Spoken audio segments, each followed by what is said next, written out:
Hi friends, welcome to our channel. Satyabhama serial next ఎపిసోడ్లో ఏం జరగబోతోందో ఈ వీడియోలో చూసి తెలుసుకుందాం. ఓడిపోతావని భయమేసి ఇలా వెనకడుగు వేస్తున్నావా సత్య అని అన్న క్రిష్. అసలేం జరిగింది అని తెలుసుకోవడానికి ఈ వీడియోని స్కిప్ చేయకుండా ఎండ్ వరకు చూసేయండి.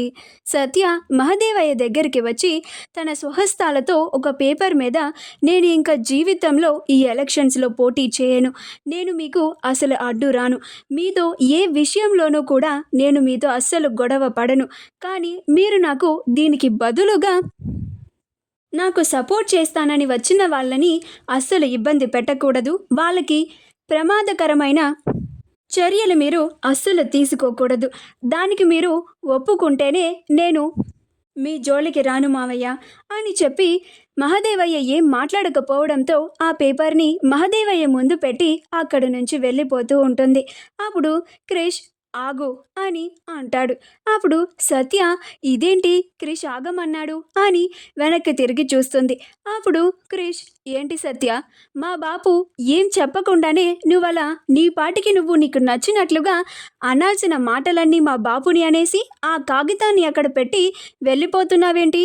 మా బాపు నీకేమన్నా నీ నామినేషన్ని విత్డ్రా చేసుకోమని అడిగిండా, లేకపోతే నువ్విప్పుడు అడిగిన ఒప్పందానికి ఏమన్నా ఒప్పుకున్నాడా అని అంటాడు. అప్పుడు సత్య, మామయ్య గారు మౌనంగా ఉన్నారంటే అంగీకరించినట్లుగా నేను భావించాను క్రిష్, అందుకని నేను వెళ్ళిపోతున్నాను అని అంటుంది. అప్పుడు క్రిష్ ఏమీ చెప్పలేదు అంటే దాని అర్థం అంగీకరించినట్లు కాదు, మా బాబుకి ఇష్టం లేకపోవడం కూడా అయి ఉండొచ్చు కదా అని అంటాడు. అప్పుడు సత్య, ఇష్టం లేకపోతే మరి పైకి చెప్పాలి కదా క్రిష్ అని అంటుంది. అప్పుడు క్రిష్, అయినా నువ్వు మా బాపు మీద పోటీ చేయలేక భయపడి ఇలా వెనక్కి తగ్గుతున్నావా సత్య అని అంటాడు. అప్పుడు సత్య, నేనేమి మీ బాపుకి భయపడి ఇలా వెనక్కి తగ్గడం లేదు, నా వల్ల ఇంకొకరి ప్రాణాలు ప్రమాదంలో పడకూడదని, ఒక్క ప్రాణం కూడా నా వల్ల పోకూడదని ఇలాంటి నిర్ణయాన్ని తీసుకున్నాను అని అంటుంది. అప్పుడు క్రిష్, సాకులు చెప్పకు సత్య, నీకు ధైర్యం లేదని చెప్పు, అప్పుడు ఒప్పుకుంటాను అని అంటాడు.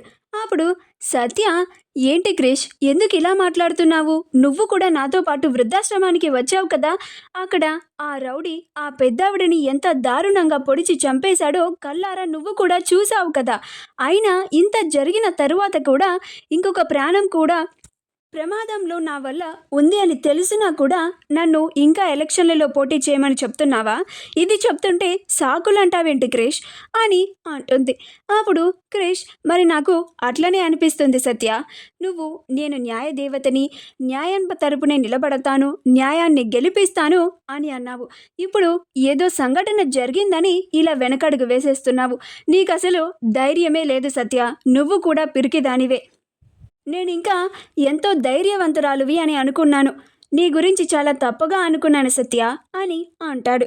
అలా కావాలని సత్యని రెచ్చగొడుతూ ఉంటాడు.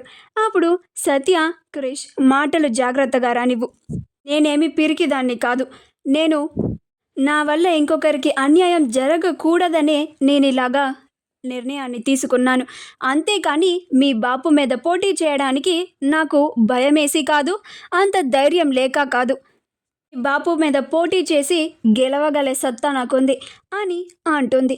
అప్పుడు క్రిష్, ఇంకా ఏ ధైర్యంతో మళ్ళీ గిట్లా మాట్లాడుతున్నావు సత్య అని అంటాడు.